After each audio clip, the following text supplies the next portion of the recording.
ನಮಸ್ಕಾರ ಸ್ನೇಹಿತರೆ, media power YouTube channel ವತಿಯಿಂದ ದಿಂಗಲೇಶ್ವರ ಟಿಕೆಟ್ ಫೈಟ್. ಸ್ವಾಮೀಜಿಗೆ ಟಿಕೆಟ್ ನೀಡಲು ಡಿಸಿಎಂ ಪ್ರಯತ್ನ, ಅಭ್ಯರ್ಥಿ ಬದಲಾವಣೆಗೆ ಒಪ್ಪದ ಸಿಎಂ ಸಿದ್ದರಾಮಯ್ಯ.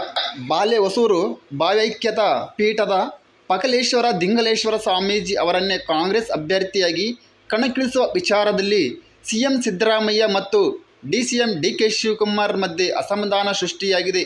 ಧಾರವಾಡ ಕ್ಷೇತ್ರದಲ್ಲಿ ವಿನೋದ್ ಅಸೋಟಿ ಕಾಂಗ್ರೆಸ್ ಪಕ್ಷದ ಅಭ್ಯರ್ಥಿಯಾಗಿ ಘೋಷಣೆ ಮಾಡಲಾಗಿದ್ದು, ಈ ತೀರ್ಮಾನವನ್ನು ಬದಲಿಸಿ ದಿಂಗಲೇಶ್ವರ ಸ್ವಾಮೀಜಿಯವರಿಗೆ ಪಕ್ಷದ ಬಿ ಫಾರಂ ನೀಡುವ ಡಿಕೆ ಶಿವಕುಮಾರ್ ಪ್ರಸ್ತಾಪನೆಯನ್ನು ವ್ಯಕ್ತಪಡಿಸಿದ್ದಾರೆ.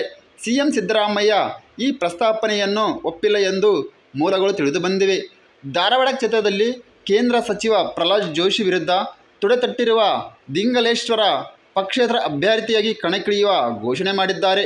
ಈ ಭಾಗದ ಪ್ರಭಾವಿ ಲಿಂಗಾಯತ ಸಮುದಾಯಕ್ಕೆ ಅವಕಾಶ ನೀಡಬೇಕೆಂಬ ಬೇಡಿಕೆ ಬಿಜೆಪಿ ಸ್ಪಂದಿಸಿಲ್ಲ ಎಂದು ಸ್ವಯಂ ಸ್ಪರ್ಧೆ ತೀರ್ಮಾನ ಮಾಡಿರುವ ಸ್ವಾಮೀಜಿಯವರಿಗೆ ಕಾಂಗ್ರೆಸ್ ಪಕ್ಷದ ಅಭ್ಯರ್ಥಿಯಾದರೆ ಅನುಕೂಲವಾಗಲಿದೆ ಎಂಬುದು ಕೆಪಿಸಿಸಿ ಅಧ್ಯಕ್ಷರಾದ ಡಿಕೆ ಶಿವಕುಮಾರ್ ಅವರ ಲೆಕ್ಕಾಚಾರವಾಗಿದೆ. ಈ ನಿಟ್ಟಿನಲ್ಲಿ ಪ್ರಯತ್ನ ನಡೆಸಿದ್ದ ಡಿಕೆ ಶಿವಕುಮಾರ್ ಪ್ರಸ್ತಾಪನೆಯನ್ನು ಸಿದ್ದರಾಮಯ್ಯ ಕಡಖಂಡಿತವಾಗಿ ತಳ್ಳಿಹಾಕಿದ್ದಾರೆ. ಸಾಮಾಜಿಕ ನ್ಯಾಯ ಮತ್ತು ಜಾತಿ ಸಮೀಕರಣ ಲೆಕ್ಕಾಚಾರದಲ್ಲಿ ಹಿಂದುಳಿದ ವರ್ಗದ ಕುರುಬ ವಿನೋದ್ ಅಸೋಟಿಗೆ ಟಿಕೆಟ್ ನೀಡಲಾಗಿದೆ. ಈಗಾಗಲೇ ಪ್ರಚಾರ ಆರಂಭಿಸಿರುವ ಅವರು ಬದಲಿಸಿ ಬೇರೆಯವರಿಗೆ ಟಿಕೆಟ್ ಕೊಡಲು ಸಾಧ್ಯವಿಲ್ಲ ಎಂದು ಸಿದ್ದರಾಮಯ್ಯ ಅವರು ತಿಳಿಸಿದ್ದಾರೆ. ಸ್ವಾಮೀಜಿ ಅವರು ಪಕ್ಷೇತರ ಅಭ್ಯರ್ಥಿಯಾಗಿ ಸ್ಪರ್ಧೆ ಮಾಡಿದರೆ ಇದರಿಂದ ಕಾಂಗ್ರೆಸ್ಗೆ ಅನುಕೂಲವಾಗಲಿದೆ ಎಂಬುದು ಸಿದ್ದರಾಮಯ್ಯ ಅವರ ಲೆಕ್ಕಾಚಾರವಾಗಿದೆ. ಡಿಕೆ ಶಿವಕುಮಾರ್ ತಮ್ಮ ಅಭಿಪ್ರಾಯವನ್ನು ಸುರ್ಜೇವಾಲಾ ಎಐಸಿಸಿ ವರಿಷ್ಠರ ಗಮನಕ್ಕೆ ತಂದಿದ್ದಾರೆ. ಆದರೆ ಈ ಪ್ರಸ್ತಾಪನೆಗೆ ಸಿಎಂ ವಿರುದ್ಧವಾಗಿರುವ ಹಿನ್ನೆಲೆಯಲ್ಲಿ ರಾಜ್ಯ ಉಸ್ತುವಾರಿ ರಣದೀಪ್ ಸುರ್ಜೇವಾಲಾ ಯಾವ ತೀರ್ಮಾನ ಮಾಡಲಿದ್ದಾರೆ ಎಂಬುದು ಕುತೂಹಲ ಮೂಡಿಸಿದೆ.